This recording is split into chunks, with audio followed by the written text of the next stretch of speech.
Hey everybody, welcome back to Symposium episode number 13. I think we're on. It's almost too many to even keep track of. I think I'm going to stop. This is it. This is the last time. I'm not saying our episode numbers anymore because there's too many to count. That's I'll it. say them. Lucky number 13. All right. We're back with another good one here. We get into a lot of, I would say, moral and philosophical discussion. Obviously, we're about 2 weeks post Charlie Kirk's assassination, so we talk about that and kind of the just a lot of the aftermath of what that meant for and means for society, and just how we can try to make some sense of it if possible. Talk about the Jimmy Kimmel cancellation and now return back to air, all related to that assassination of Charlie Kirk, obviously, and then get into some hot button visa issues on what's going on with H1Bs and how we should think about immigration of highly skilled workers in this country and what it means for those economics. And then obviously had to close it on TikTok. Obviously, we've talked about TikTok for months and months and months. Justin has asked us to make sure that we stay on top of that executive order that was signed on the day that Trump's second inauguration, and he's been watching the clock to make sure. I think we're probably well past the time when we were supposed to have a decision made, but we'll turn a blind eye. He did listen. We think that DJT has come to his senses here, and he is 100% sure that he thinks that we have a deal in place. So that's good enough for me. So we'll talk a little bit about that, and who knows where that'll all end up.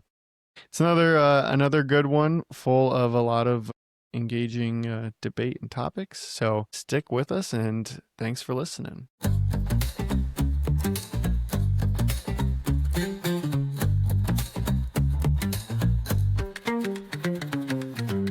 We've been talking since the 5th grade, and somehow we've got more to say.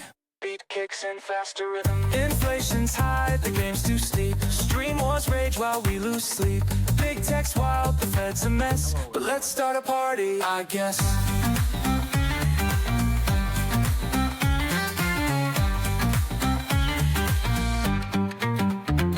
Symposium, where tangents thrive. Old friends talking, the takes collide.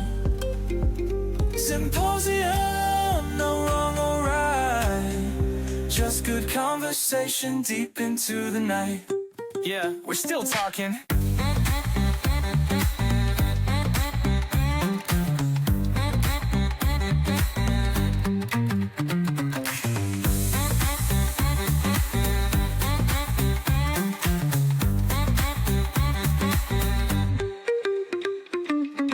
We are about 2 weeks when this comes out removed from Charlie Kirk's assassination in Utah. Obviously, a lot's been talked about of this on every other news and podcast thing in the world, so we probably don't have to completely recap the entirety of the events, since that's probably already been well done. They had the memorial service, I guess is what it was called, yesterday. Lots of political leaders there, around varying reports, but 70 to 100,000 people potentially in attendance in some capacity. And it was kind of like a, I think, rally type celebration of life and the work that he did. So basically wanted to more so maybe, well, get your thoughts, but then more so frame this discussion on kind of like how we get to this point, what the main drivers are of like how this radicalization happens. And so what I mean there is like new phenomenon versus something that maybe we just are seeing, like, are we seeing it more often or not? If so, why? And then like any reaction you had just to like the public response from your all's lens of the world. So who wants to take it away first? Are we going to talk about Jimmy Kimmel as well as part of this? But yeah, that's this next one. That's our next topic. You want me to, the 4 topics are this, Kimmel, visas, and TikTok. H1B visas? Yes. Did you review any of that? I did. Do you know what happened with the visas? I will say, if you haven't been following our text thread, you might be in trouble. No, I have been following the text thread, but I will say, since returning from my Vipassana trip, I have been reading far less news. Do you Justin, think So do it's you know what because of that happened with trip? Charlie Kirk? I do know what happened with Charlie Kirk. That was, yeah, I accidentally saw the video of him getting shot, and I felt sick for a while. I didn't like I it. have not seen it, and I don't probably intend to, fortunately. So I guess from your lens of not being very plugged in, what's your reaction been to it? So I guess what I know is the guy who shot him, was he the son of a governor? No. I don't think so. That would be big news. That would be pretty wild, yeah. But okay. I guess I don't know. I know his name's Son of a- Tyler. I don't know how he got radicalized or really what his motives were, if we know. Like, did he leave a note or anything? Do we know anything more about the guy and why he did it, or is it just all conjecture at this point? I mean, I've heard all sorts of different theories and things. He supposedly, which I haven't really reviewed these, but supposedly like sent some text messages to his partner, a lover, girlfriend, I don't know. There's a whole backstory to that too. But in some capacity sent some sort of text messages, but I don't know like what he said. Justin, do you know? I mean, the general gist of it was like, I don't like his views on, I think, like, transsexuals, I think, was the general gist. And, like, I don't know, the reports have come out, and, like, apparently he's becoming more political in the past year. Again, these are all alleged, and it seems like he just kind of decided to do this. You know, did not agree with his politics, thought he was, you know, and his partner, and kind of took it into his own hands. Is his partner transsexual? Again, reports say that he has explored like different things. You know, I think they're both in college, so they're still trying to figure things out. Wait, So how old is he? college age. I'm pretty sure, unless also I'm getting that wrong. I think he's in I don't college. know that they're in college. Or because it was like, I might be getting that wrong because I think it was a roommate. He was living with a roommate, and I assumed college, but He's a college kid that's the governor's son. yeah, That is the some great stories. journalism that we're doing right now. How about I read this news I think article? I saw and some news about the this will Utah explain. governor being like, I hope it's not one of our own or something. That's why I thought maybe it was.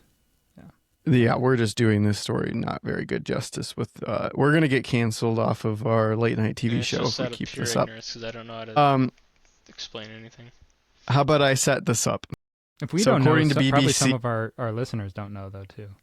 Right. So, according to BBC, the man suspected of killing conservative commentator Charlie Kirk texted his roommate after the shooting to discuss possible motive, according to court documents. The unnamed roommate told investigators that Tyler Robinson had messaged to say that he had left a confession under his keyboard after last Wednesday's shooting at Utah Valley University campus. Authorities have said the unnamed roommate was a biological male who was transitioning from man to woman and was in a romantic relationship with the defendant. Here's a full record of the series of text messages that were obtained. Robinson, drop what you're doing, look under my keyboard. The roommate looked under the keyboard, and there was a note that allegedly read, I had the opportunity to take out Charlie Kirk, and I'm going to take it. Roommate, what? You're joking, right? Robinson, I am still okay, my love, but I'm stuck in Orem for a little while longer yet. Shouldn't be long until I can come home, but I gotta grab my rifle still. To be honest, I had hoped to keep this secret till I died of old age. I'm sorry to involve you. Roommate, you weren't the one who did it, right? Robinson, I am. I'm sorry. Roommate, I thought they caught the person. No, they grabbed some crazy old dude, then interrogated someone in similar clothing. I plan to grab my rifle from my drop point shortly after, but most of the side of town got locked down. It's quiet, almost enough to get out, but there's one vehicle lingering. Roommate, why? Why did you do it? Roommate, yeah. Excuse me. Roommate, why? Robinson, why did I do it? Roommate, yeah. Robinson, I had enough of his hatred. Some hate can't be negotiated out. I'll keep going. Robinson, if I'm able to grab my rifle unseen, I will have left no evidence. Going to attempt to retrieve it again. Hopefully they have moved on. Roommate, how long have you been planning this? Robinson, a bit over a week, I believe. I can get close to it, but there's a squad car parked right by it. I think they already swept that spot. I don't want to chance it. Robinson, I'm wishing I had circled back and grabbed it as soon as my vehicle.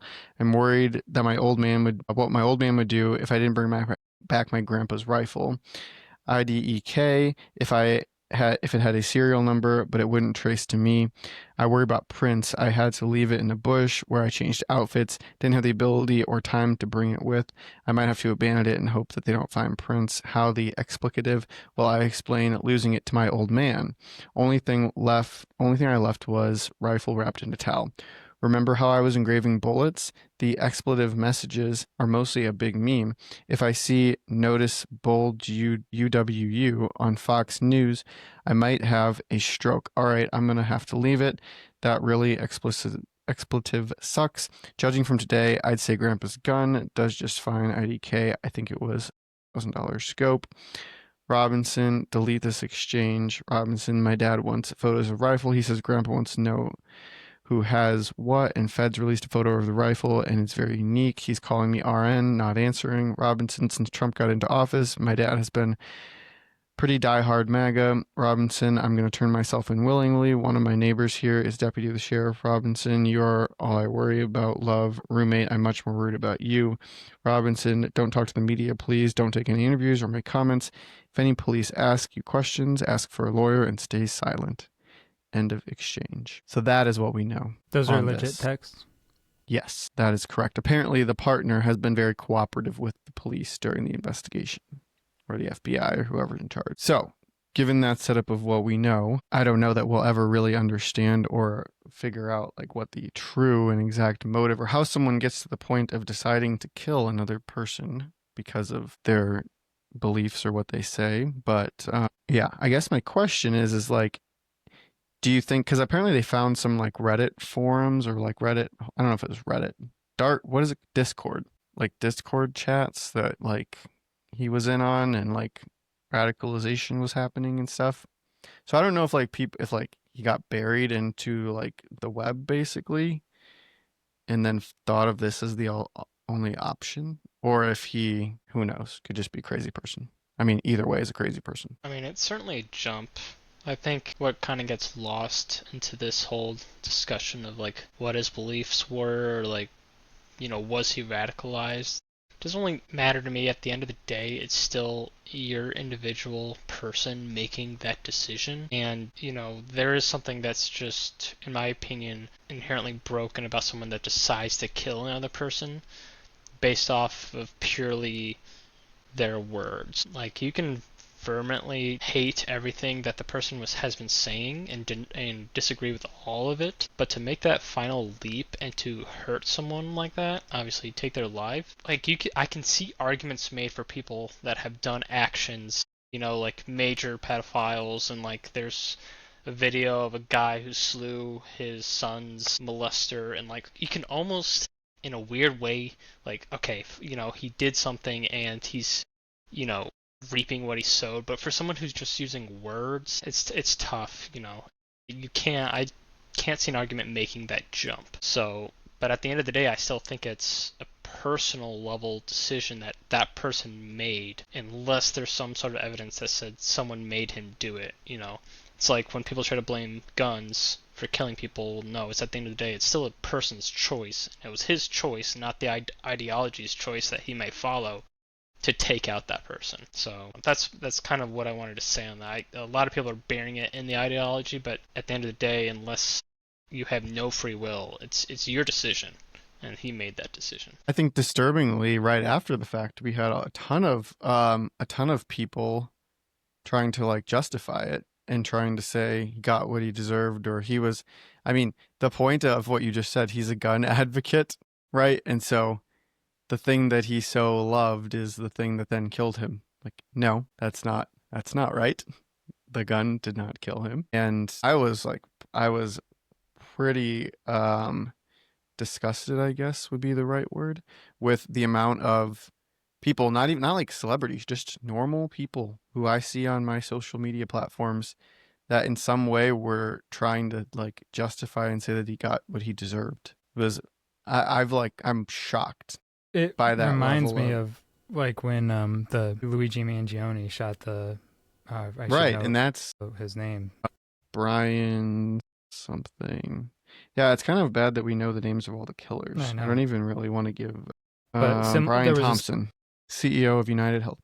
there was a similar reaction there too, where people were sort of lauding it Yes. and viewing him as a And hero. that's, To me, it's there's like, something to that that's really concerning. yeah. Sorry, I didn't mean to interrupt you. If you No, have- you're good. But to me, when you kill like Soleimani in Iraq or wherever he was, like war criminals, like bad people, or even just people who are like in an army that's like an opposing nation. I don't know, just like it's interesting to me the way that killing is framed, because the same people who will say it's like terrible to kill somebody because they're saying something that you disagree with will also kill somebody who's saying something that you disagree with because they're like communists or something. But I agree with you, Justin, like it really just, I think any kind of violence of any form, whether it's words or bullets, is harkens back to an issue with the individual. And maybe there's a societal issue that is breeding that or encouraging that. Maybe it's ideological radicalism that's causing it, but ultimately I think it's the individual who is sick in some way, and that's the thing that we should really be addressing more and than anything else, is looking at like where are the roots of that sickness that cause people to want to commit any form of violence against any person. So yeah, I think that's my overarching feelings about it. Like, I never really listened to Charlie Kirk. I think I randomly watched one YouTube video like 3 years ago. Like when I saw his name and his platform, I was like, I think I've seen a video of his. So I don't really know what kind of things he said that Tyler or others found so offensive, but I know that anything political people will take super deeply to heart. I don't know if he was really like brash about it or hurtful, but even if he was really cordial and respectful, but a bunch of people like Tyler felt personally vindicated or harmed by it, those, there's still some form of violence there, I guess. So trying to really, I think, see the world with more compassion and understanding, I think, would go a long ways towards dealing with these kinds of repeat offenses and issues that we see cropping up repeatedly and more often.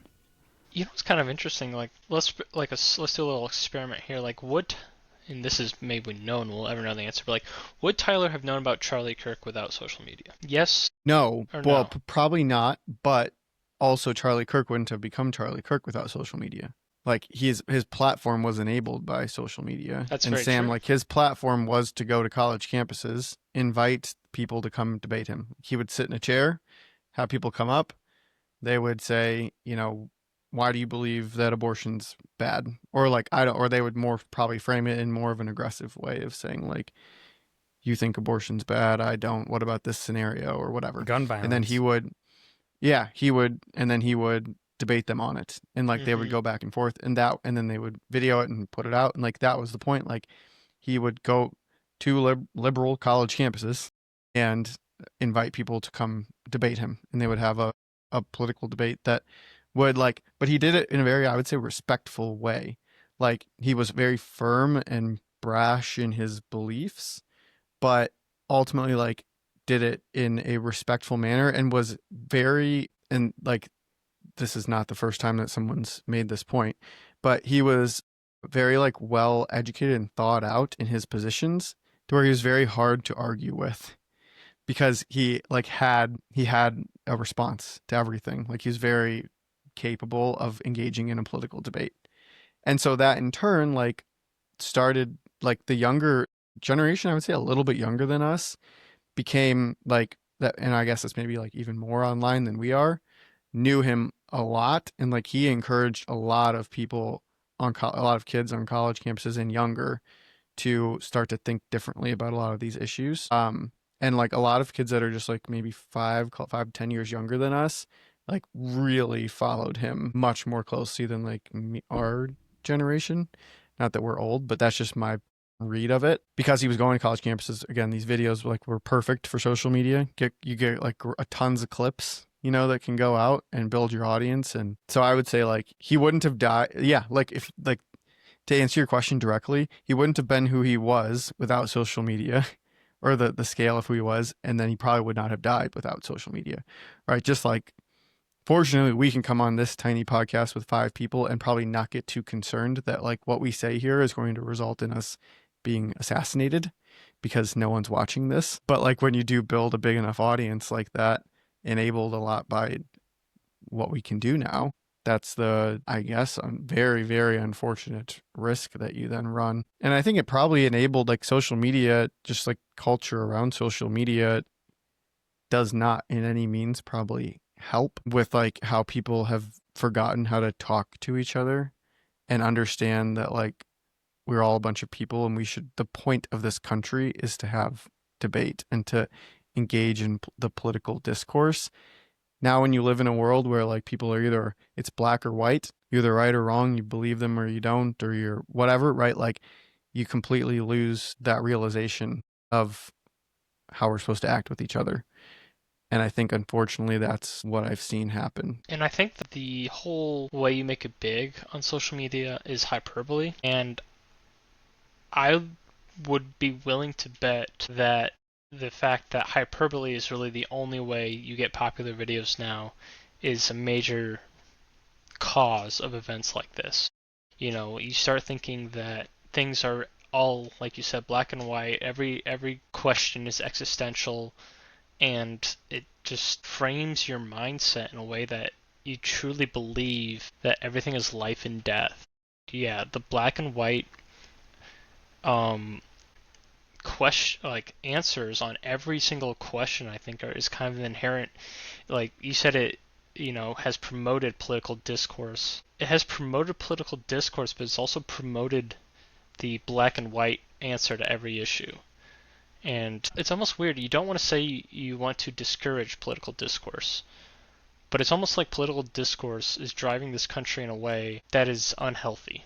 Like added political discourse is, it's weird. It's like, I feel weird saying that, but it's almost like it's making it worse. I don't know if that's like deep in a way, but it definitely feels like more people see questions as black and white now instead of maybe having a reasonable discussion on both sides of the aisle. But that's like, is it because like we aren't capable of having the reasonable discussion? Like the country became what it is because of our ability to have these discussions. Like when you lose the ability to have the discussion, you lose the country.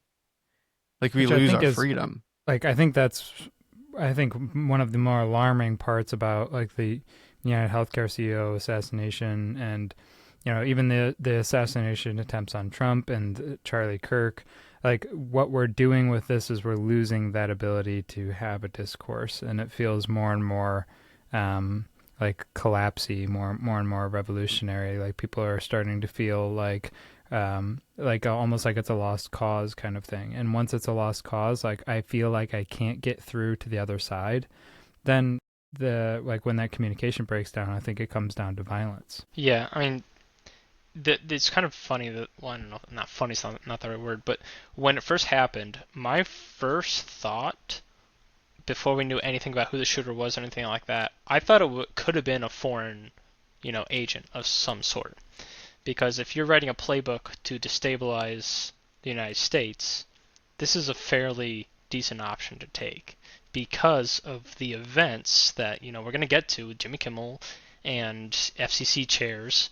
Like the events that stemmed from this, I could argue, did push the country even farther apart.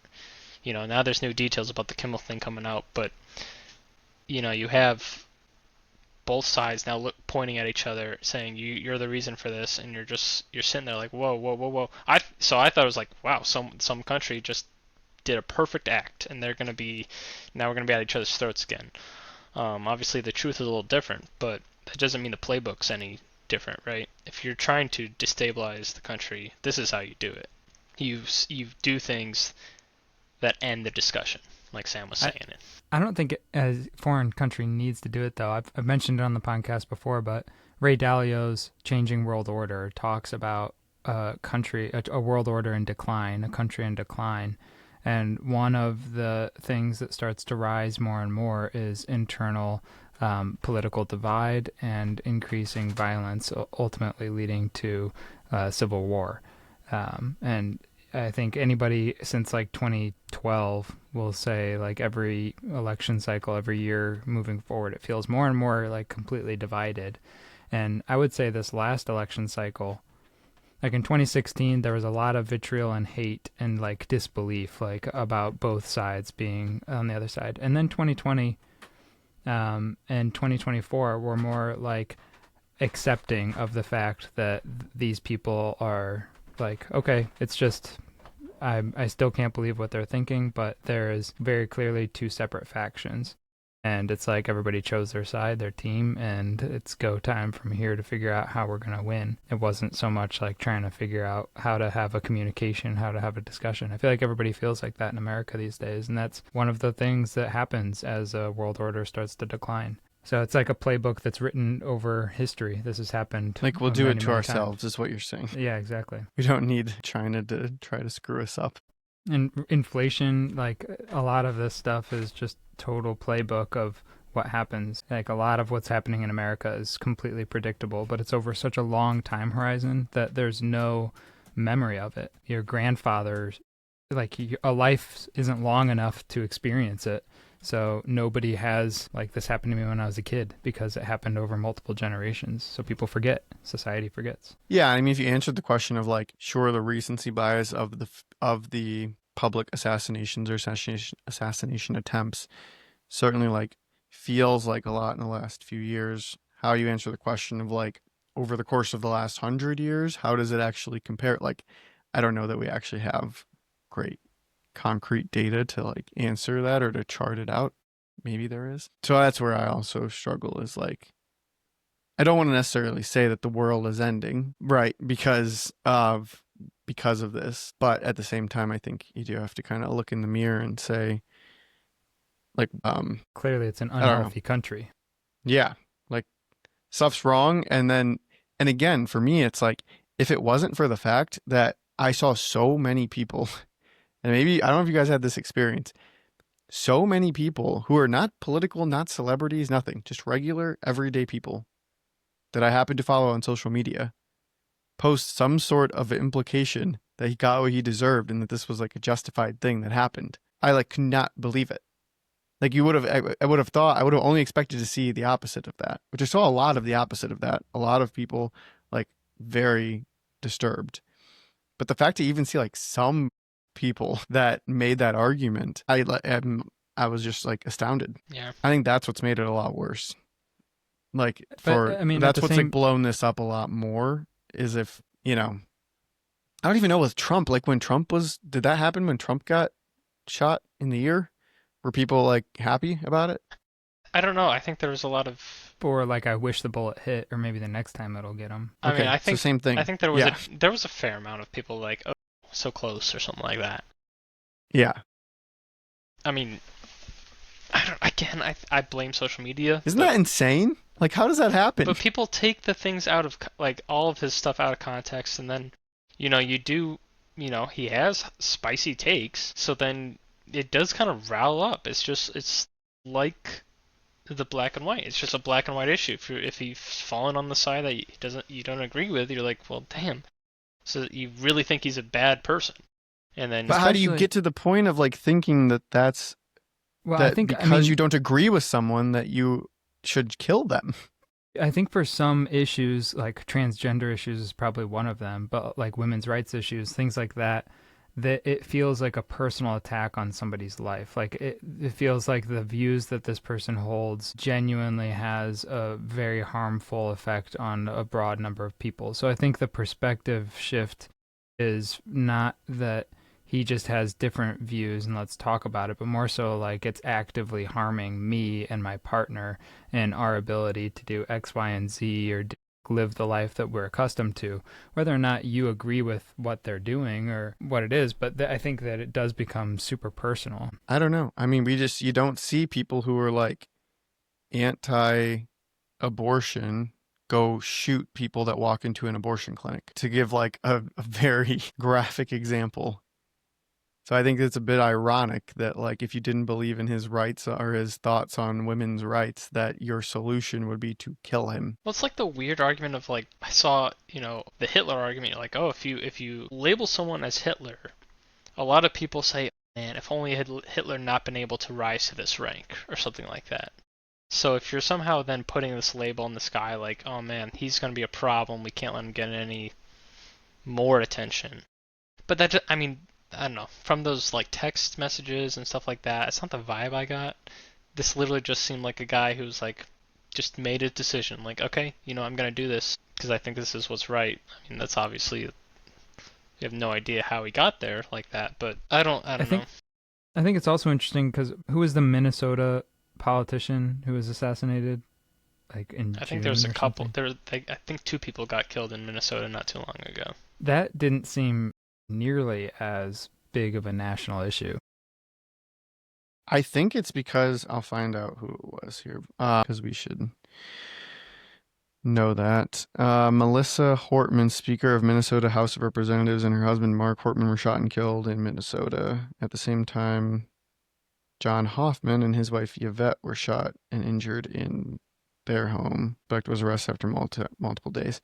But I think like the difference there is you didn't see, because I think this was the opposite, right? I think that this was, I don't know who this guy was, but these were all Democrat lawmakers. And the difference was I didn't see Republicans flocking to Instagram and posting stories on their Instagrams saying, oh, thank God, great news out of Minnesota. It also didn't get the same coverage.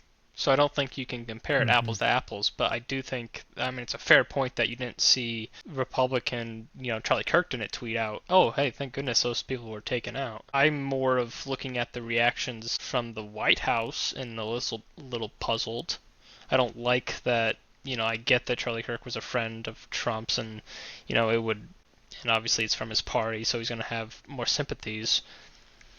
I think that's a little double standard-ish in a way that I wouldn't want to see from my president. But uh, I think the main reason we didn't see that same reaction was because it was not on social media like the Charlie Kirk thing was. I think if you went deep enough Also, far on different levels of popularity, also, yeah, like what you're saying. correct. Like I guess it makes sense that there's more attention to the Kirk.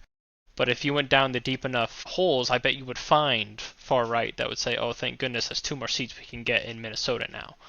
Like, I truly don't believe that this is a lone, only A one lot of side. people are copycats. Like, I mean, somebody who loosely identifies as liberal, like I believe in human rights, but isn't very political, logs onto Instagram and sees a bunch of people saying, "Thank God Charlie Kirk died." They're probably just gonna like tag along with that because that's the status quo of like what the okay opinion is for their identified political belief.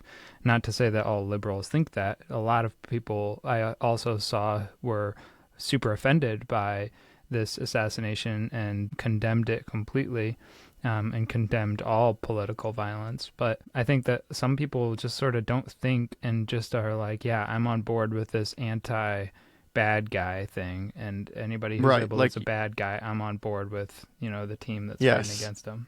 Like you just, that's right. You latch on to whatever the thing is you can share without thinking. Like you said the quiet part out loud. You forgot to think. People have stopped thinking. They just log on to their box here, and it's something we're not going to get into AI, but I've been thinking a lot about how much we/me is outsourcing my thinking to AI. Like we're literally with all, and just not only talk it, but what I'll say. What I've come to realize is like every advancement in technology is in some way outsourcing some of our thinking to technology.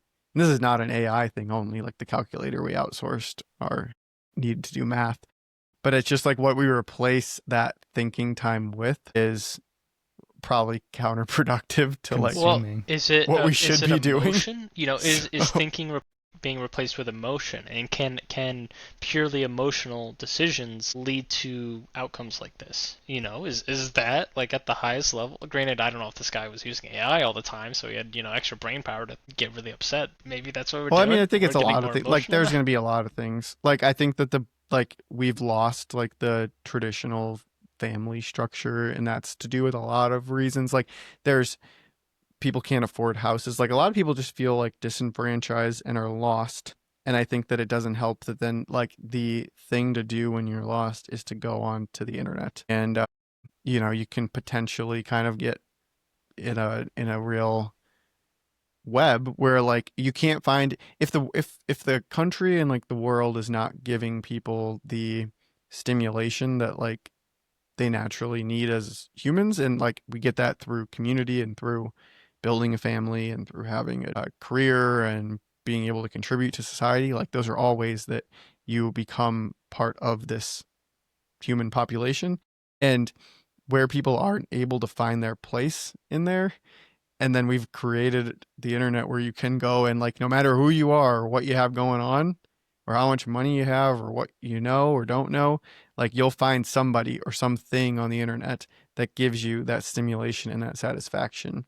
It makes you feel like you're part of something. And I just think a lot of times that that's like super addictive and can take is currently taking people that are like, you know, a lot of people probably in the wrong direction.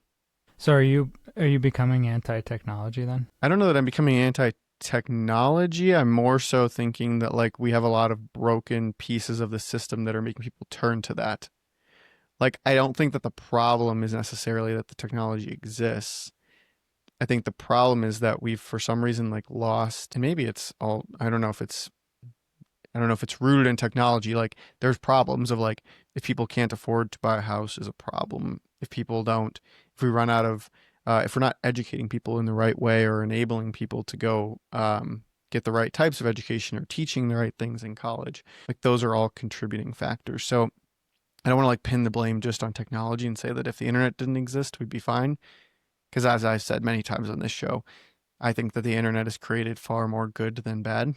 So no, you're trying to trap me into saying that the internet's a bad thing, and I'm not going to go there. But I think that it's a dangerous outlet that people are using when they find themselves in this disenfranchised state. I think a lot about that, and I know we're off topic here a little bit, but I think a lot about how we grew up a generation of individuals and being told that you can do anything that you want. And a lot of freedoms were given to us, and this is post a lot of freedoms for like women's rights or like race issues. Like I feel like there was a lot of equalization that was done before we came to be. All very good stuff. And then we got to a point where it was like, okay, now everybody is a unique individual who can be and do whatever they want in any way that they want to do it.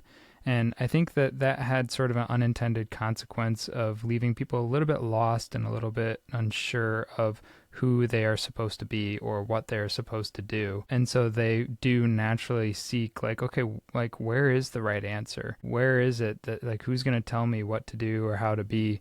And I think it becomes sort of a search for the self ultimately, that people then turn to things like the internet and try and find community, and leads to radicalization and loneliness and all these kinds of issues. But I don't want to root that in freedom being the problem. But I do think that it's interesting that like the family unit, just it's a little bit less clear like how families are supposed to be structured, because it's okay for families to be structured any kind of way. So like for me, it's a little bit less clear to know like what roles people play, because it's okay for you to play any role. You just have to figure out how it's going to work for you as an individual, which I think it could work very well. But for a lot of people who maybe need some help figuring that out, there's not a very clear blueprint for how to do things or how to be or what to think. So people just sort of latch on to, there's a saying that like if you don't, I don't know, if you don't plan your own moves, then you're going to be a pawn in somebody else's game. You know, somebody's going to use you if you aren't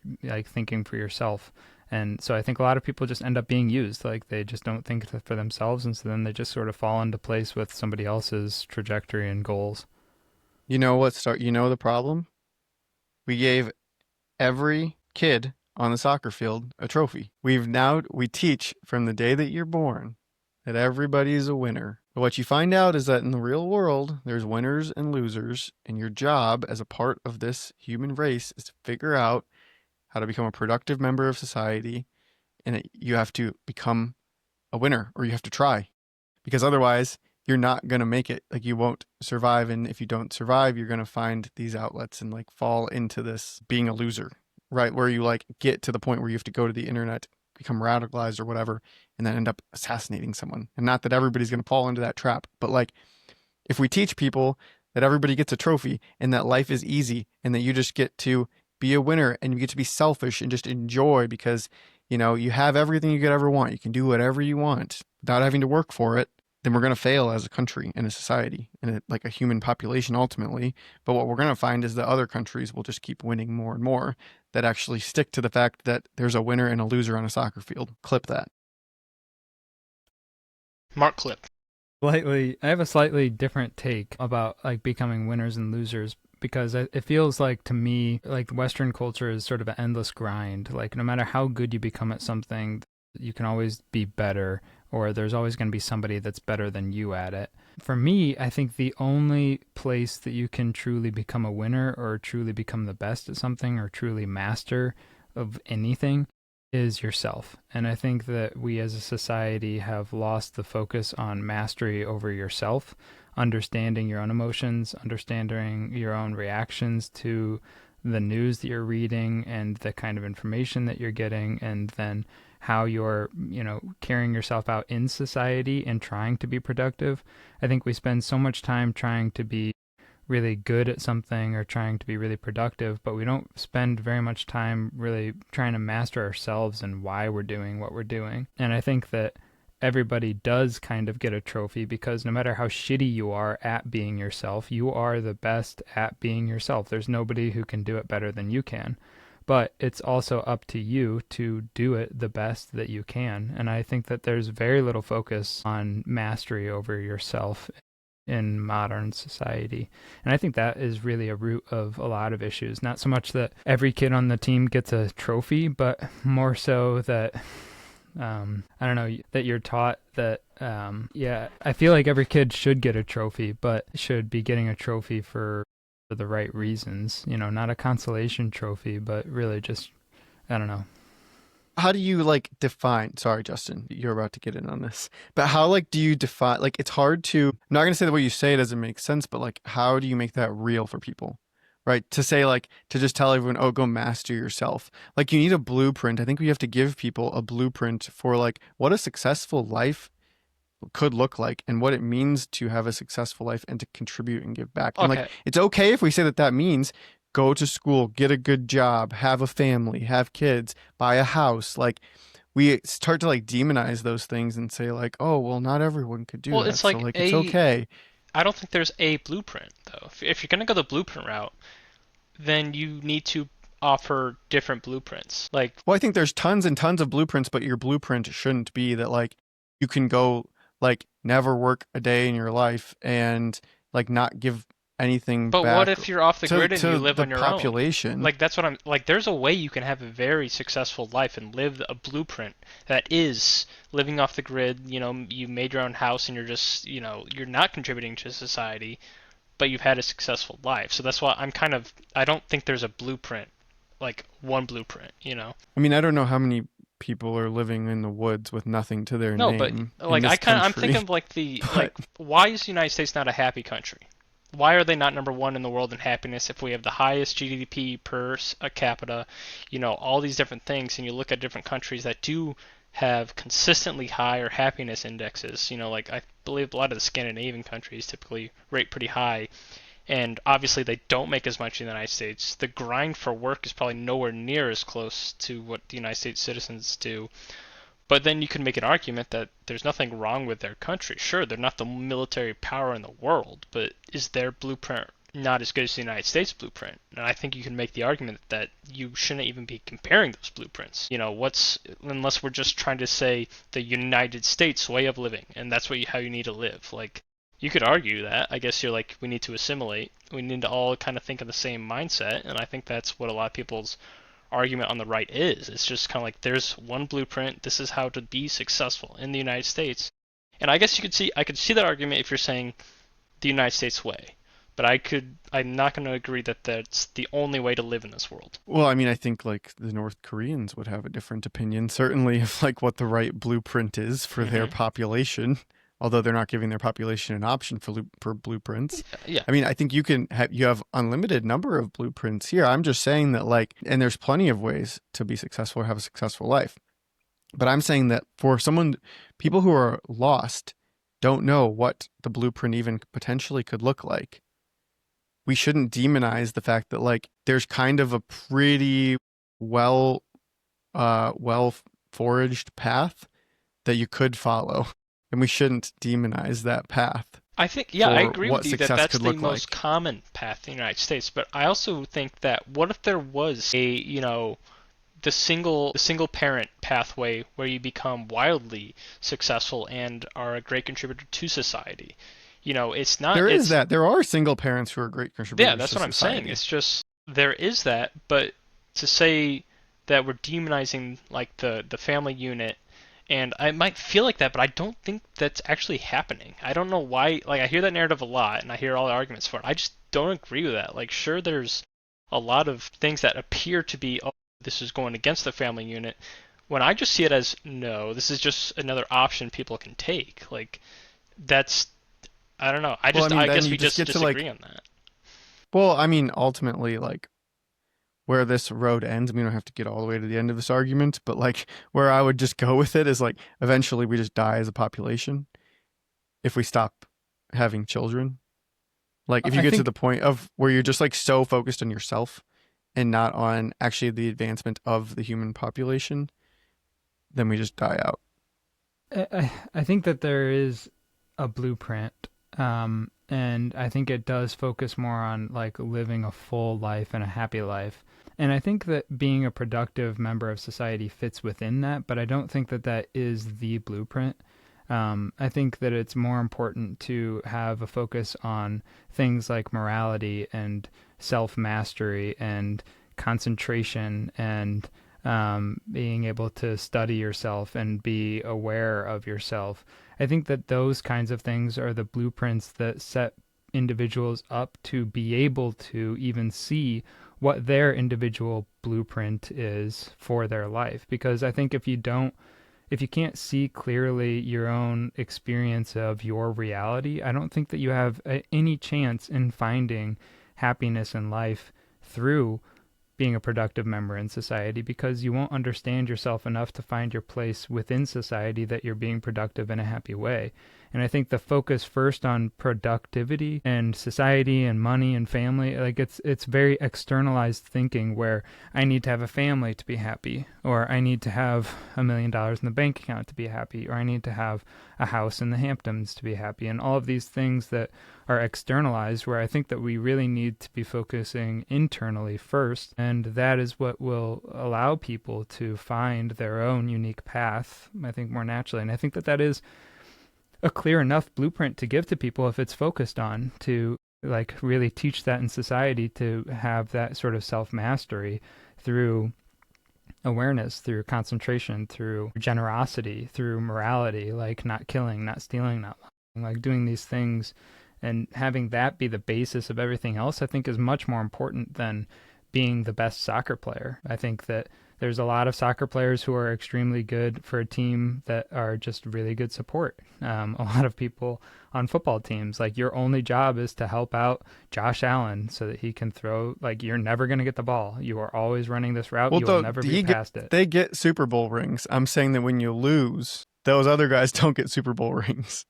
True. Even though they But played a hard game, they practiced a lot. They really gave it their all.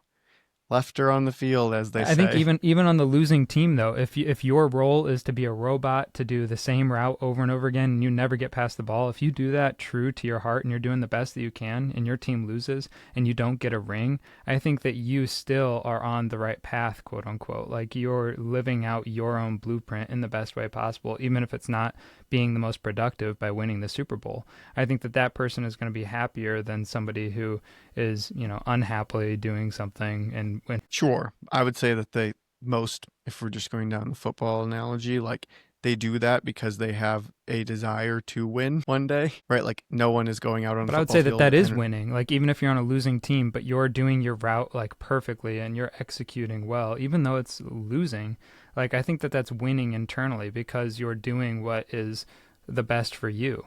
And so to put that more on like a morality framework, even if your life is not like you're not making a ton of money, you're not being the most productive in society, but you're being like a moral human and you're being very generous and you're very aware of yourself and what you're thinking and you're self-critical and like all of these things, even if it doesn't show up in like Western culturally like obvious ways that you're winning, quote unquote, or making progress, I think that that is still just as much winning. It's more winning, even though it doesn't But really like show up people the same way. have to, I understand all of this, right? But like at the end of the day, people have to like put food on their tables and have a place to live.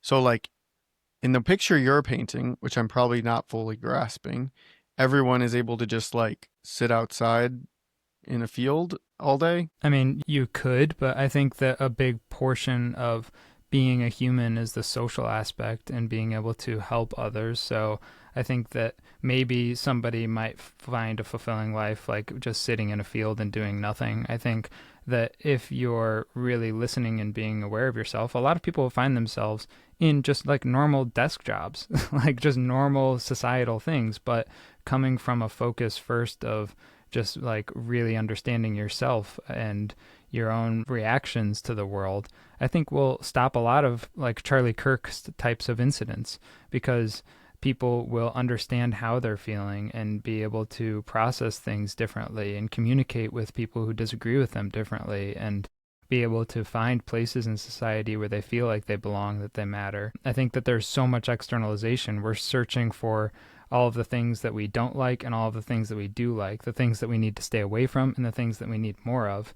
And Tyler, the guy who shot Charlie Kirk, said, I don't like that guy, and everybody would be better off and happier if he was gone. I think that's a wrong way of thinking, because I think happiness only comes from internal, but people who are seeking external problem solves to internal issues, that's where there's a disconnect, where something externally needs to change first before things can get better for me. I think that's false. And I think that's why everybody should get a trophy, because you have everything that you need. You just need to be able to pay attention to it and be aware of it. It's You an get the interesting last word. take with the internal, looking internally, not letting others determine your happiness. I think is a very valid point, right? I mean, that's kind of what drove the decision at the end of the day. Is someone else said something, and then because someone else said something, another individual chose to do something. It wasn't like he wasn't forced to. It was a conscious thought based on what someone else said affects you enough to do something. I think there's a book called The Subtle Art of Not Giving an F, and that's largely the idea of not letting others determine how you live your life. And I think that's it kind of goes against both sides of the aisle. Like, both sides want you to think a certain way, but at the end of the day, you had the final decision in how you think. Like, if it is the American blueprint Austin's talking about, or if it's the way Sam's thinking more internally, like at the end of the day, it's still your decision. So that's what I kind of think in terms of it. You can provide options, but at the end of the day, it's the individual decision making. And I mean, a lot of people like American individualism, so I don't think we need to be wrapping it around either side. It's kind of like you have to decide. Here are some blueprints if you want to follow them. I don't think there's a one way to go about doing this. Yeah. I mean, I don't think we'll come to a resolution or a solution. All we can do, I suppose, is try to just set examples of what good blueprints look like. And I think people that's can fair. choose to follow them or not. I like that. All right. Kimmel. He's back on the air tomorrow, I guess, for the listeners. Pretty sure the listeners know all this news better than we do. But it basically, he made some poorly worded remarks on Kirk's assassination, and that were basically like factually untrue at the time as part of his opening monologue, was then taken off the air by ABC and Disney for a few days. There's a lot of consternation around comments made by Brandon Carr, the FCC chair, that potentially they may need to look into opening an investigation on ABC because it's a public broadcast network and they have some responsibility to not misinform the public. So this caused a bunch of uproar around free speech, etc. At the same time, you have the late night shows that are already kind of failing on their own, and being canceled anyway. So been a lot of debate around kind of, was this just opportunistic by ABC to take this chance to get rid of the show? Was it motivated by the fact that they didn't want to kind of have to mess or deal with any government intervention on kind of the business dealings that they have going on? So anyway, long story short, he's back on the air starting tomorrow, which will be already after this show comes out. So it will be interesting to see what his opening monologue sounds like, I suppose. Guessing he'll have a bigger audience potentially than he has in 10 years. But with that, Justin, you had some thoughts on this in the group chat. Where do you stand on what transpired here? Well, I mean, the fact that he's coming back strongly insinuates that it was totally a Disney ABC decision. Now, the executives who made that decision are really bad at reading the room, I think, just in general. You know, you kind of have all this controversy going on, and you've kind of hinted at it. Maybe they're like, oh, he's going down anyways, you know, great opportunity to get rid of him. But if they just had taken a step back a little bit and viewed the entire room, they would have seen how bad of a decision that was, at least just at this moment, because of the look of cancellation that was going on, right? He wasn't the first one to be canceled on in terms of, across America. There was a big wave of not even cancellation, but firings, right? Firings. A lot of people are getting fired for their comments. Again, I think it got more attention than necessarily, we go back to the Minnesota assassination. Like, if you had people tweeting badly about that, I assumed they would have gotten fired as well. So it's one of those things where people don't really understand that you can get fired for what you say online. That's why even doing something podcasts like this, if our employers deemed anything we said in here out of, that doesn't represent the company, they could just have you fired. That is the American way, kind of. That's, what is it? The right... At will employment. At will employment. So, that's just the legal standard. But the Trump administration, I don't know if they have a political advisor. Well, maybe for their entire administration. They got to figure out when a bad look is going to look really bad. And FCC chair coming out and saying, oh, we need to look at, licenses to broadcast is an insane take. I cannot believe they allowed that man to go out there and say that, because as soon as they did that, and this is the one thing I think Ben Shapiro brought up, which was extremely true, it shifted the narrative from like Charlie Kirk and what he meant and everything that he was trying to do to this administration is all about censorship. And they're taking away the voice of people that are critical of, the people they obviously like. Absolutely political malpractice on the Trump administration. I do wonder if anything happened behind the scenes, like them talking to ABC, like, you gotta hire him back, like, at least a little bit. Get him on so it makes it look like our FCC did not do it. At least that fooled me right now. I think it's still an ABC decision, but that was It's a bad decision. classic Trump. It's a classic Trump presidency. Do Stepping so many good things, but you just wake up every day, stub your toe right on the bedpost. You're just like, damn it! Why do we have to do that?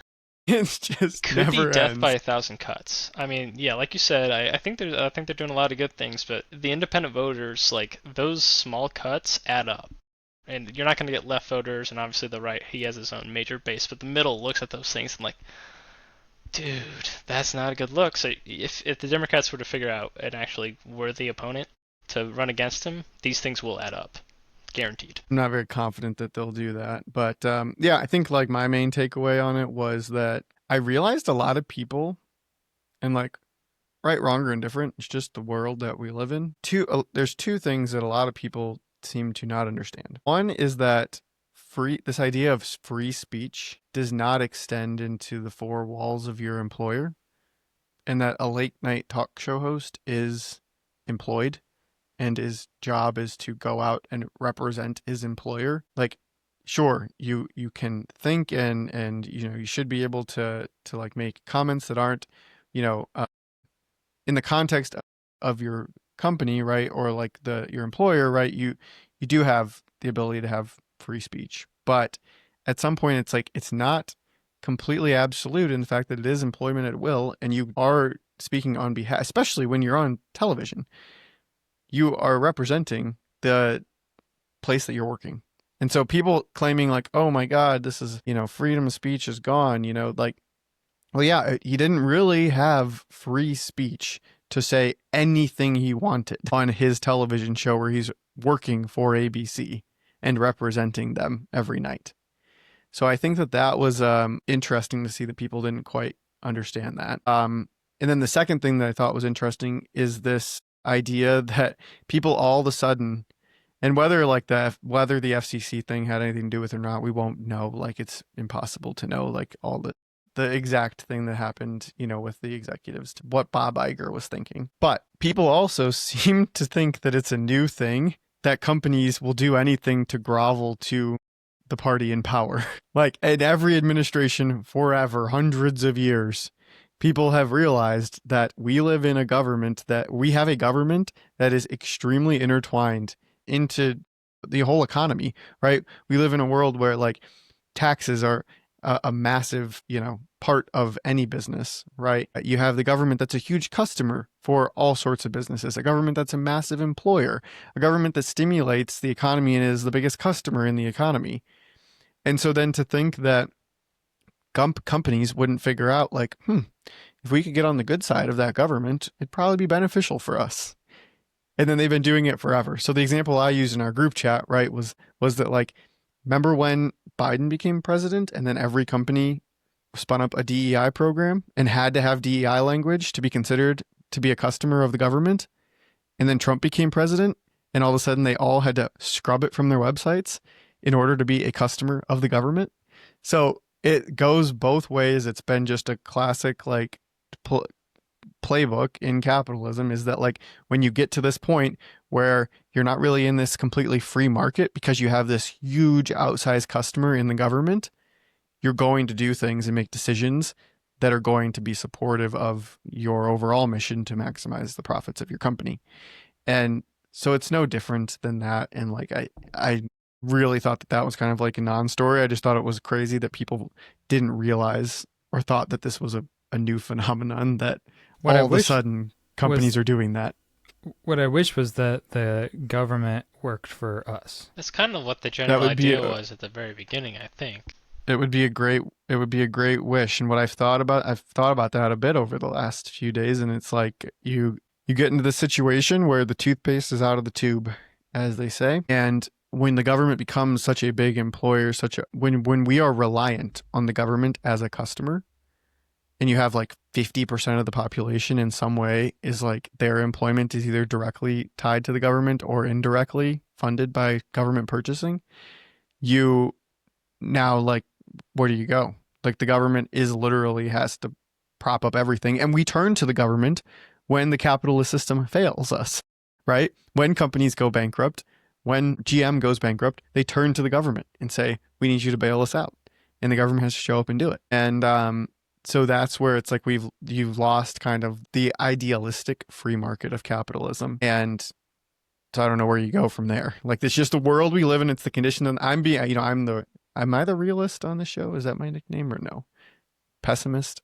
Whatever. Like I look at things in all of these, like in the conditions that we are playing in today and how you have to operate, knowing that is not the ideal like solution. But that's why we have the futurist Sam. I just wanted to point it out that increased censorship and increased government employment are both symptoms of a country in decline, according to Ray Dalio. Yeah. I mean, sure. And it has, but like that's been on the rise for decades. Which means we've been on the down for decades. Well, Sam, I've always wondered about this because I've heard one story and I didn't know if it was true about the Roman Empire. Is increased leisure also a sign of a country in decline? Like more money going into leisure activities, more money going into things that are, I don't know, quote unquote, distracting of the populace?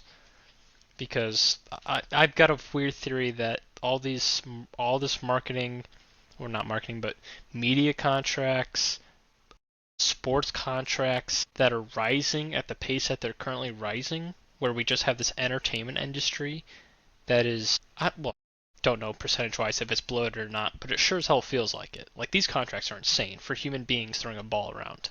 And I'm wondering if that's a symptom of a society that is putting too much effort or too much focus on leisure activities like watching a football game, I think it's double-edged. In countries that are on sort of the uprise / the peak, increase in leisure spending occurs because they're doing well. There's a lot of extra money. They don't need to work as much, and so they spend it on things like football games. And then countries in decline, on the other side, increased leisure activities happen due to things like stagnation or decreased employment. Like, what are you going to do if you aren't working and inventing things? You're probably just going to sit around and watch football games. So I think that leisure shows up a couple points on the life cycle of a country, both on the growth side and on the decline side. Justin, what I think you're seeing is that we've enabled or we found ways to maximize eyeballs and time on screen. And for every bit of time on screen that we can increase, that increases the ad dollar potential, which increases the value of those people throwing the ball. And But do you the think more the and more you do time that, of eyes on screens have increased? yes, oh yeah, Correct. huge time, So tons and tons. I associate that with added leisure, which is taking over time Yeah. of innovation or, critical thinking, stuff Well, like I that. mean, you guys were just telling me that we can't be grinders anymore. We have to just focus on our Well, it's kind of meditations. yeah. But I mean, I'm just kidding. it's a dichotomy. But yeah, in theory, right? If we stopped being distracted by all the distractions in our lives and focused on grinding, if everybody at the company I work for worked 20 hours a day grinding, we would probably be But I better don't off. think, yeah, but I don't think that would be the only way that you could get away from leisure activities. I don't know. You could argue that a meditation for 3 hours could be argued that it's not leisure.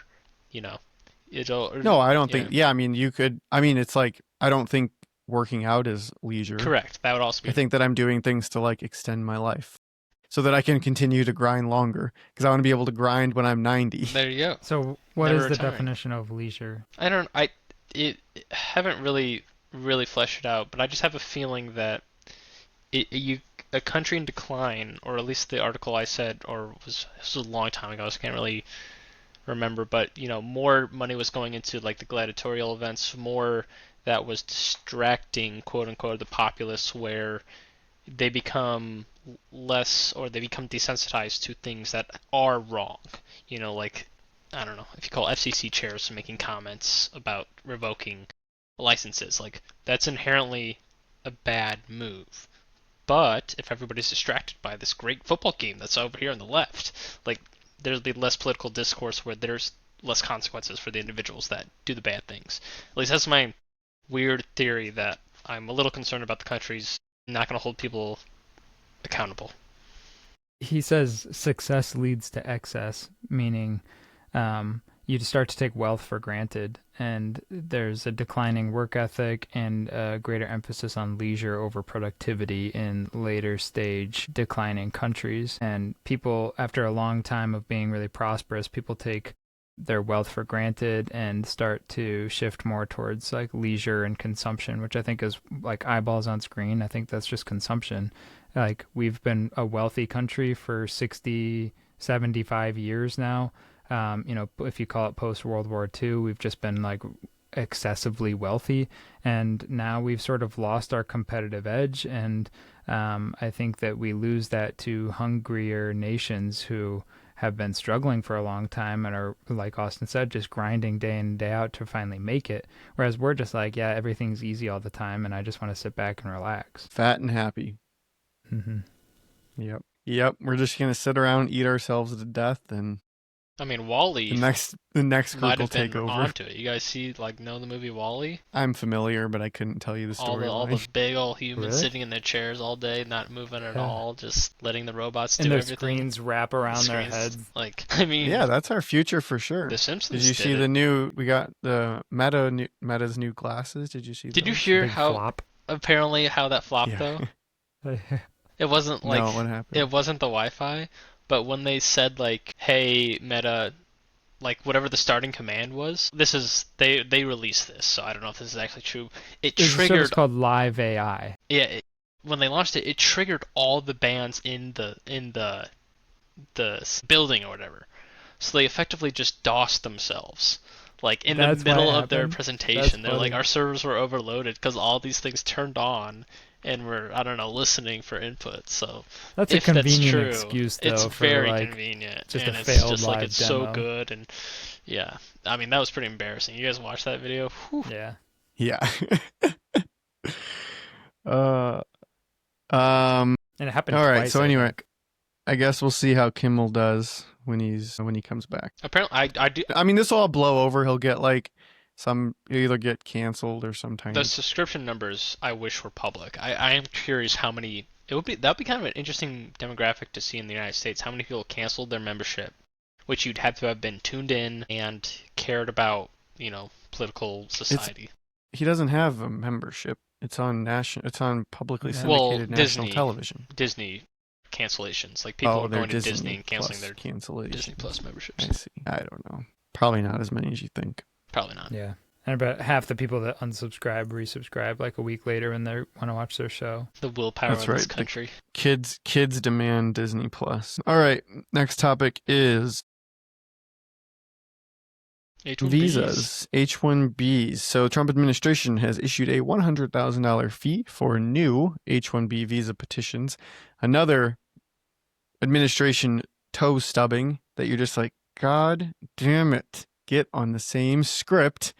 When this gets announced, they didn't clarify that it was only for new, and they said that it was $100,000 per year, and that people needed to not be leaving the country because they didn't know they were going to get back in. It just a complete cluster of rollout that caused all sorts of confusion. So anyway, they've now clarified it does not apply to existing visa holders re-entering the U.S. or renewing, only to new applications. It is a one-time, not annual fee. A lot of concerns from the tech sector and from companies that are countries that supply a lot of H1B, especially India, because of the prohibitive costs. So yeah, people are kind of concerned, right? So, I mean, there's obviously, Drink, I'll know you want to talk about this. I don't know if you want to talk about it from the toe stubbing or the frustration of how the rollout happened, or more of just the idea around our immigration policy in general, but I'll let you up. I mean, I've already ripped the administration once, so I won't do it again. So for just talking about the kind of Is that for repercussions fear of of this, like repercussion against you ripping no, against I just think it would be kind of boring to do Yes. it again. My opinion is very public on our Now other he's videos. a smart businessman who understands that it pays to be on the right side of the people in charge. That's not true, but the H1, I mean, I read the logic behind it, and they obviously like you're exploiting the system when you could just instead, there are American workers, there's a lot of software engineers specifically in the labor market right now that could be having these jobs that you're using a traditionally lower wage worker to fulfill these roles. And like, if you're talking about America first, if you're just looking through those lens, I think it actually makes sense. I think this is kind of a way to incentivize companies to hire American. Now, is it free market? Probably. Well, I mean, you could argue that H-1Bs are not really, they're artificial licenses that were made by the government. So then, you know, the companies were just They're using actually them. distorting the free market. Yeah, like this is actually kind of the government's fault. Maybe there was more of a need for it back in the day, and less people were in tech industries, but now maybe there's not much of a need. But I don't know. I still think if you're trying to stay as the leading world or leader of the world in tech, you don't disincentivize hiring someone from another country who's very talented. Now, if they're very talented, you'll probably at this point you will probably pay $100,000, but you're not going to get $100,000 from a small business to hire a really skilled tech worker.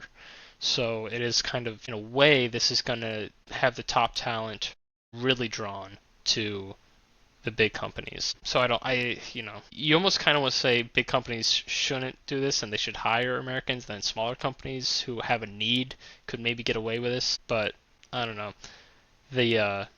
The other weird part about that I did not like, Austin, and this I guess is a little thing on the administration, the executive branch had the power to determine which industries or which companies could get this waived. So another arbitrary, I'm going to use a buzzword, crony capitalist kind of thing this administration has done, which I don't love either. So, yeah, it's again. What would you, so weird. I guess, what would you want the system to look like? Because you just kind of said kind of like two different ways that the market was being distorted in different, right? Like the idea of the visa in general distorts the market. The idea then of putting $100,000 fee on the visa kind of also, in the opposite way, distorts the market. Yeah. If you think about the market as being the world market, and even just the ability to capture the talent in the U.S. and like what companies can do that based on size and industry and stuff. So what would you like the solution to be? I think if you were gonna do this, and I actually don't disagree with doing it, I think the fee is is too high, or if you are can't budge on the fee, you can't do this in one day for and just expect companies to be okay. Like this should have been something that was an initiative that was then rolled out over time. Because I do think there's merit to it, but you have to find another solution for very talented individuals.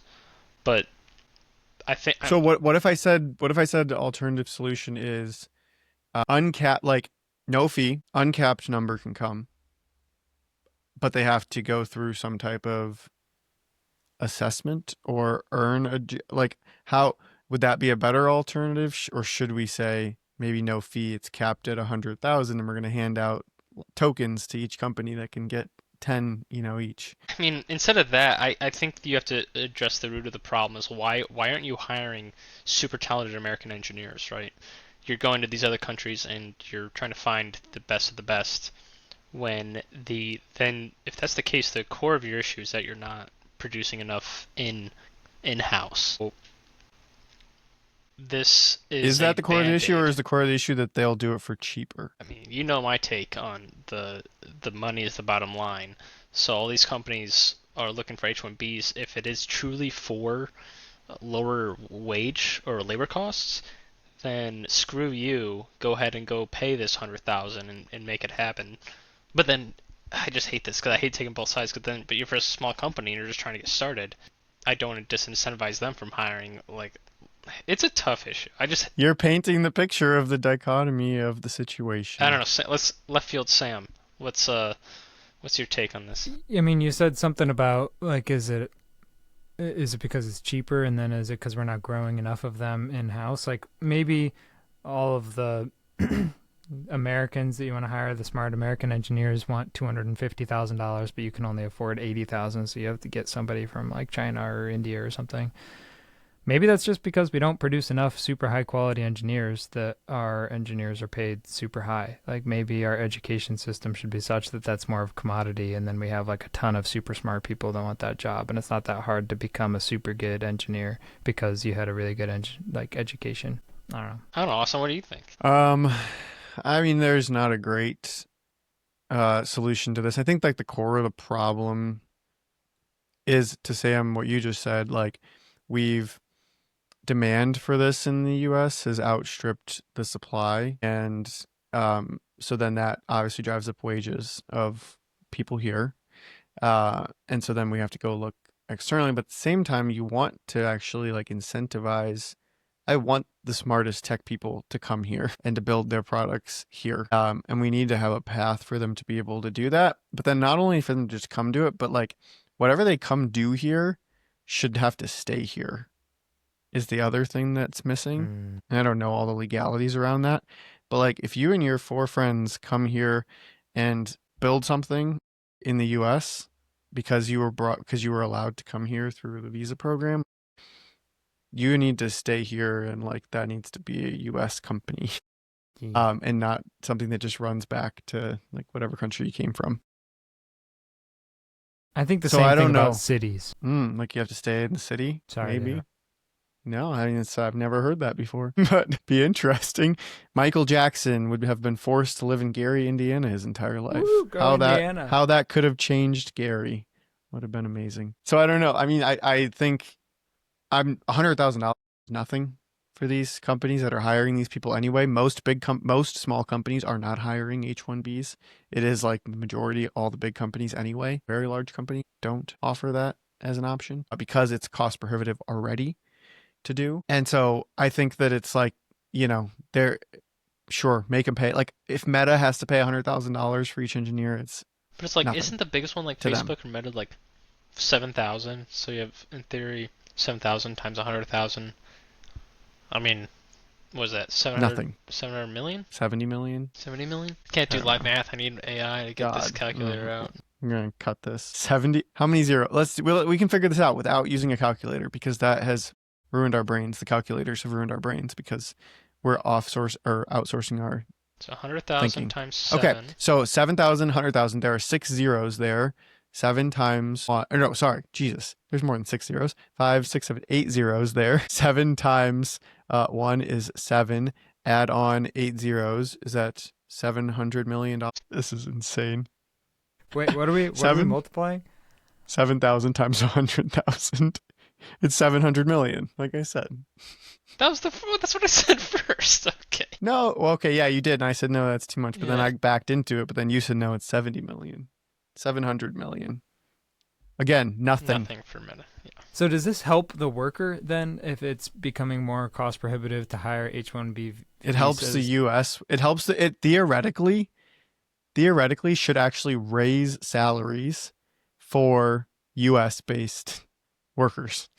Because, right, if the market current state, if there's this if like today it's $15,000, so you're factoring that into like the market economics of what it costs to get an engineer, and now the cost of that supply essentially went up because of an external market force. The quantity, or like the size of the pie of the number of engineers didn't grow, but the average salary for all of them did grow. Because now I like a it. U.S. based worker can demand more because they know that it costs more for an India based worker. So it's kind of like yeah, this would be a great economics class discussion for someone to talk about. But I don't know. I just want us to find a way for like that's really the only immigration that I'm in favor of, is like, what are you bringing to the table here? And if you're bringing something that's can be productive and like a net positive on our economic system, I will say, then come do it. Come build it here and come benefit our society and our country. Is this more American first or less American first? Or American first? I would say this is more America first, Is because it? of the fact that it will like be inflationary to the wages of that. Now the thing Now you're is getting like, less do we talent. do we find a way to teach the correct things here to actually like grow the supply of the people who we need? But it's also weird because you have this dynamic of like, now AI is coming up. You need less engineers to do the same amount of work, but there's all this demand for AI. So it's like, I don't know where we're even at on the, like, what is the unemployment rate of a AI sucks. data engineer these days? Is it good, bad? Like, are they having a hard time finding jobs? I have no idea. I don't know. I know that they're one of the software engineers out of college are having a very difficult time finding jobs. So like, they're probably in favor of this, because if those jobs were going to people that were potentially, like, there's less competition for them now, is the word Did you see I that would Bill just say. Gates, I think today, said that AI won't replace programmers for 100 years? Bill Gates. I did not see that. It sucks. Yeah, Bill Gates hates AI. But he's not the CEO Yeah, I anymore, mean, so I it don't. doesn't matter. It seems like the unemployment rate in that field is like nothing that crazy. Even though we've like these layoffs and stuff make the headlines, I don't think that it's necessarily driving anything different. Those were probably just all of the departments that like didn't anymore. Like all the meta department got fired because the metaverse department Metaverse. Yeah, what happened to the metaverse? Dude, that was episode 0. I Didn't we mean, talk about the metaverse? I'm sure we did. I think that maybe episode -4. Buying land or in the metaverse, I Yeah, think was we an were gonna option. buy we were gonna buy property in the metaverse. You could live the American dream in the metaverse. Maybe that's the solution to what I was saying earlier, when people get sucked down into these bad areas of the internet and they're trying to find purpose. If we only had the metaverse where they could establish a real meaningful life on that in the metaverse rather than in a Reddit forum, we maybe would be better off. We got to check the notes, but I'm pretty sure I said that simulation was going to be a topic in 2025 at the beginning of the year. I thought I saw That a we were headline in the though, something simulation? about simulation. Isn't it always? Hasn't that been brought up a lot, like for years, that we're in a Well, simulation? Yeah, but like more public mainstream. I don't think that's not accurate. I think that has come up on a couple headlines I've seen, and not weird fringe sites. NBC News. I'm Lester Holt. Tonight, the simulation Are we in we're the all living in. Tonight, are we in a simulation? Symposium podcast thinks Reported it first, January. Yeah. We had the receipts. I joined the Symposium gang, and they walked me through their theories. Speaking of the simulation, TikTok finally There we go. That's the transition I was looking for. sold or in The White House is, quote, 100% sure that a deal with China paperwork is will still close. to be done. Yes. You're saying there's a chance.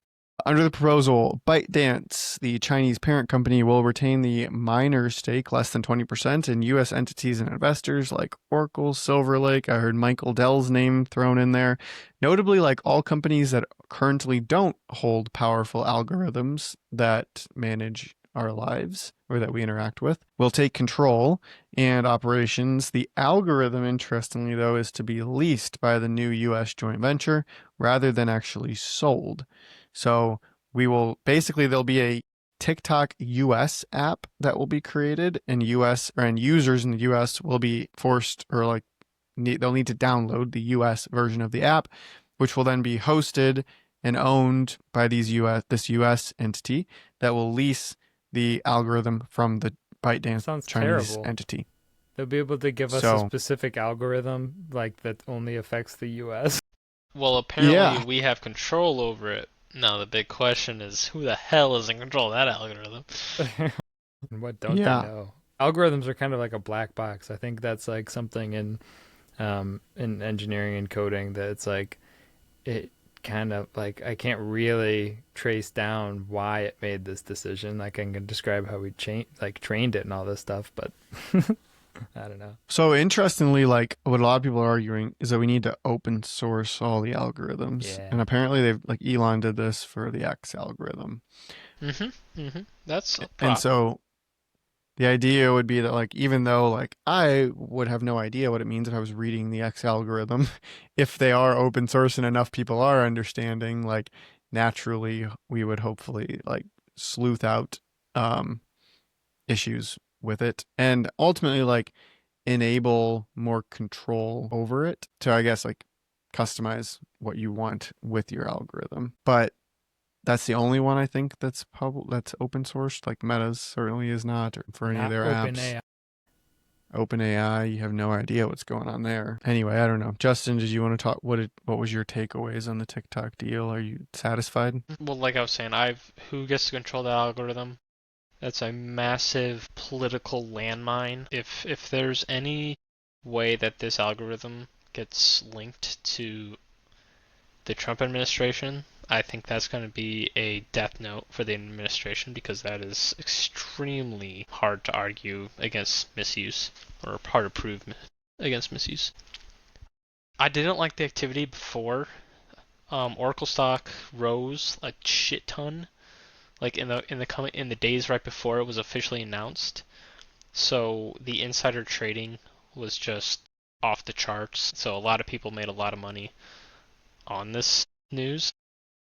I mean, it had been speculated they were going to be the ones Yeah, for a maybe long I just time. wasn't So reading all the speculation pages, but I didn't love that because Trump's in on that because the government was helping broker the deal. So I have a hard time believing that him or not him personally, obviously, but a couple of his friends probably made a shit ton of money. He's probably friends with Larry Ellison, so yeah, very good friends.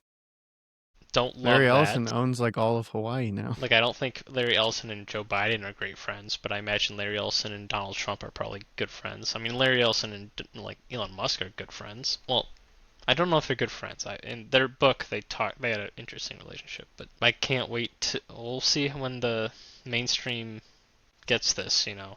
Like I know my wife uses TikTok, and I know a lot of her friends use TikTok, so it'll be interesting when they have to delete their app and get the US version. Is your wife concerned about the new algorithm, or the new relationship with the app? Does she prefer that China continue to own it? Is she in favor of the Don't think she U.S. has a having more strong opinion, control? and I don't think most of the Yeah, users have a strong opinion I. on that That's question. what I was gonna say. I think people, as you've seen, like, nobody cares. They're just gonna Well, I think keep Trump using is it.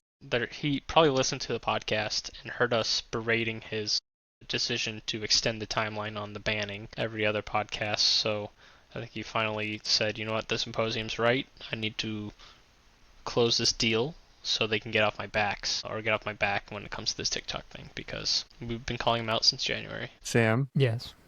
any thoughts on TikTok? Or is this of not interest to you considering your new online nature? Or offline, excuse me. Offline nature.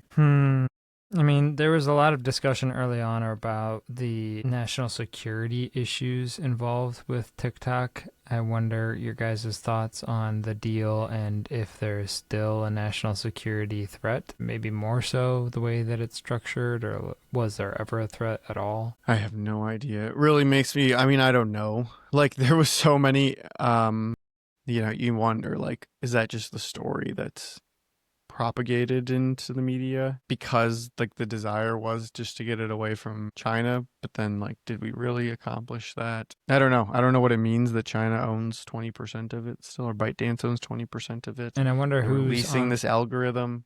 how's the board work? I think I can't Well, the U.S., that was remember. at least a key thing pointed out in the article, does not own a golden share or a board seat. The U.S. government does not. So, unlike their, what was it, 10% ByteDance is stake in expected Intel? to get ByteDance is expected to get one seat on the new U.S. board. The board will have 7 seats. American U.S. investors hold 6 of those. ByteDance will retain less than 20. ByteDance's one board seat will not be part of the security committee. Well, that's good. So is it going to be a public entity? I assume it'll probably become Really? publicly held company. I'm guessing that they would probably try to eventually spin it into Eventually, that, yeah. but So then it's owned by the banks, which are owned by the Fed, which is owned by the government. it's owned by the shareholders, which could be you and me. It What a could be. blessing. You could have one millionth of a vote against BlackRock's 1/3 of a vote as to how they operate. Yes. Now I don't know like if there's incentive. Like that's an interesting. We should get an algorithm expert on here someday. Sam, you were the one that initially probably told me the word algorithm back in grade school. You were jailbreaking iPhones and dealing in all sorts of. Well, I don't Don't My know. Is out that it parents are like legal? that. algorithms. Or this is the statute of limitations Yeah, it's been up on 7 that? years. I think I'm in the clear for all of the Okay. pirating that I did. 7 years for Um, taxes. but an algorithm expert would be interesting to know, like, how much value is there? You know, if I had to if I had to force someone to answer this question, Meta's valuation is whatever, $2 trillion. I don't know what it is today. How much of that value is in the algorithm to say, like, what would it cost them to just release it and to let people really understand and give another thing, give control to the user over what they want to see and what they don't want to see? I think the answer is it's very, very high. I think that that's like all the value because at the end of the day, if you're able to like turn off the monetization machine that keeps you engaged in these apps and keeps the time and attention and more eyeballs for a longer time equals more ad dollars, that's the recipe. And I think if we were able to somehow revert back to where we aren't just at the whim of that algorithm all day, we would probably break these companies. I don't know.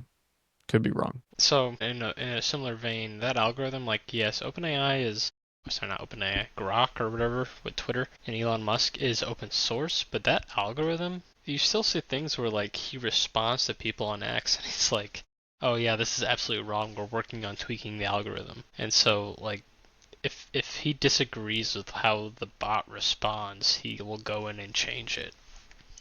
Yeah, Well, just because it's open source just means that it's like the code is visible. Not that like the Correct. user can actually go in and Well, you can make adjust it. branches off of open, so you can fork it and make your own branch. But I don't think that you can like, maybe I'm wrong, but I don't think that you can like load in your own revised Twitter algorithm.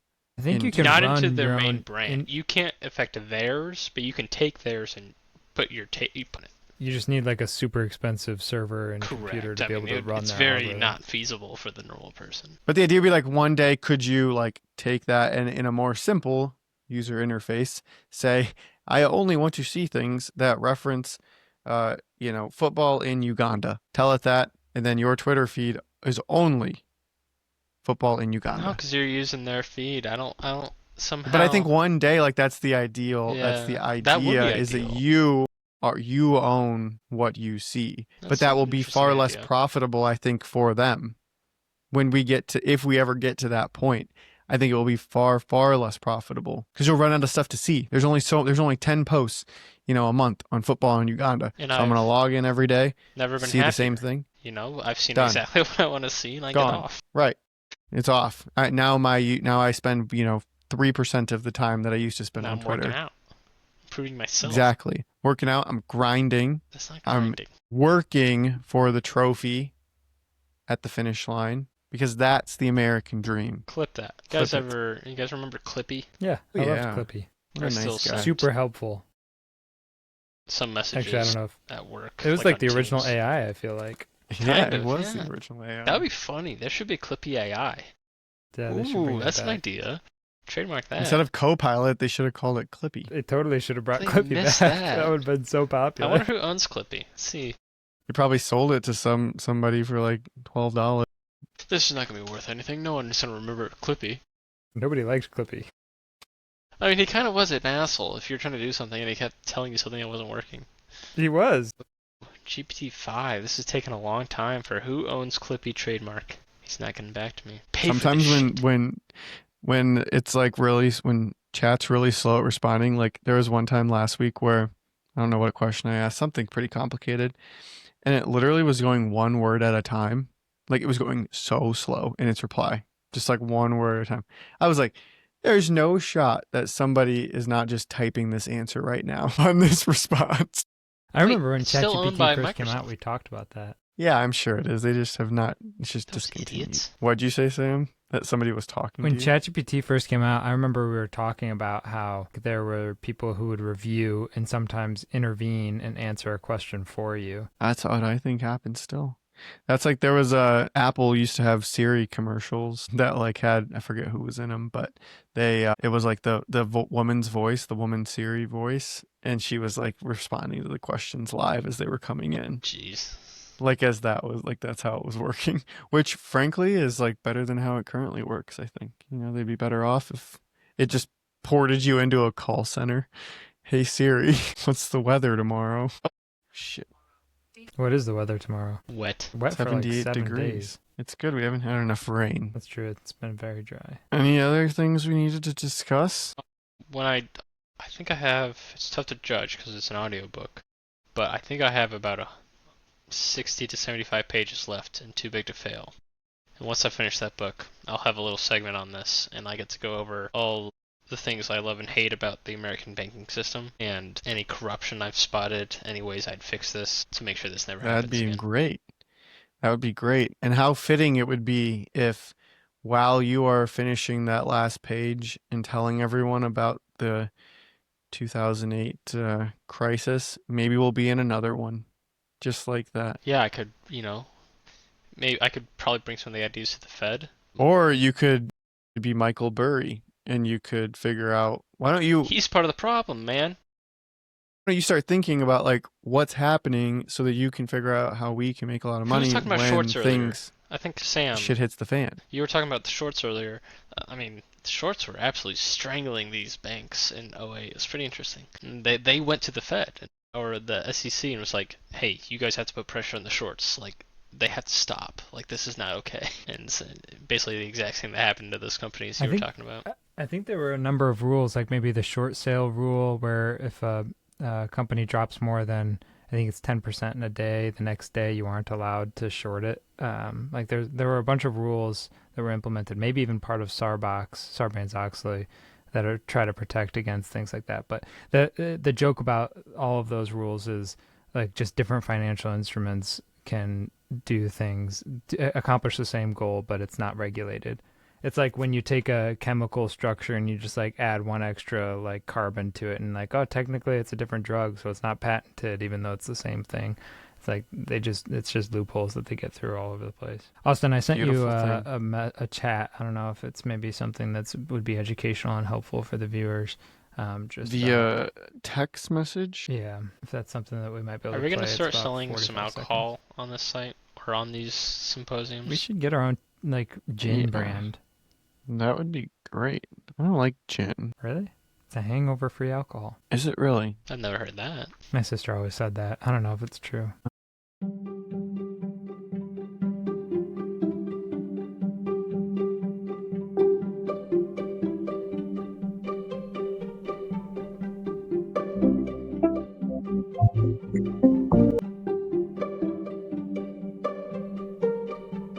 This is really funny, actually.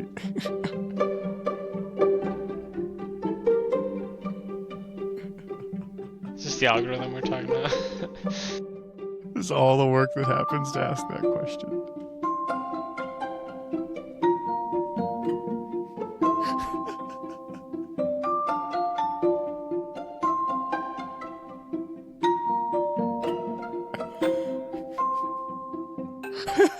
That's right. That's really funny. Yep, that's accurate. I mean, I didn't even think that question. I've never thought of that before, but I was like, huh, if a swimming pool is underwater, is it full? Yes, I think it's full. That's my opinion. Well, that's not what chat thinks. Apparently the Titanic's isn't, though. Because it cracked and it let out all of the water. All right, everybody, that's going to do it for another episode of Symposium. It was a great one. A good one of our classic 2-hour shows. Forgot to mention at the beginning, maybe I should go back. I don't know. It's fine. Matthew's not here. If you didn't Our notice. fourth chair is empty. Forgot to bring that up. So if you've made it all the way through the show, now you get to realize that he's not here. And he sends his best wishes. He was otherwise occupied this week. So he said, you know what, boys, there's too much going on in the world.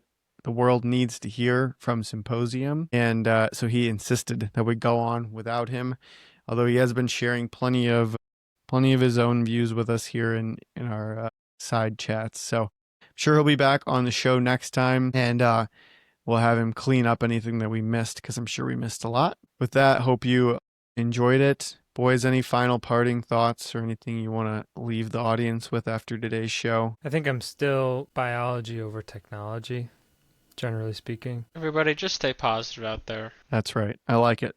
Stay positive, be kind to one another, and ultimately keep the debate going. But you have to do it in a peaceful way. It's amazing that we're able to live in a country where we can come on.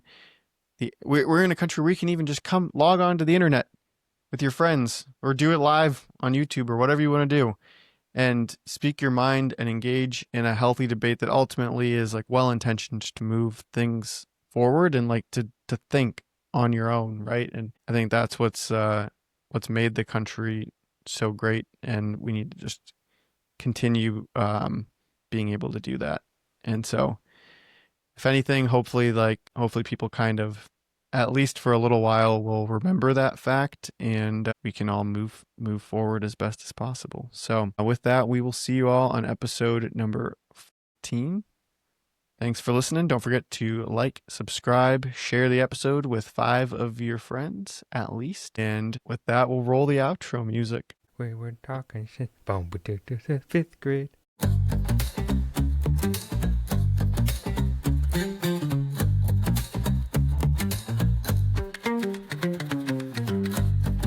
Talking since the 5th grade, and somehow we've got more to say. Beat kicks and faster rhythm. Inflation's high, the game's too steep. Stream wars rage while we lose sleep. Big tech's wild, the Fed's a mess, but let's start a party, I guess.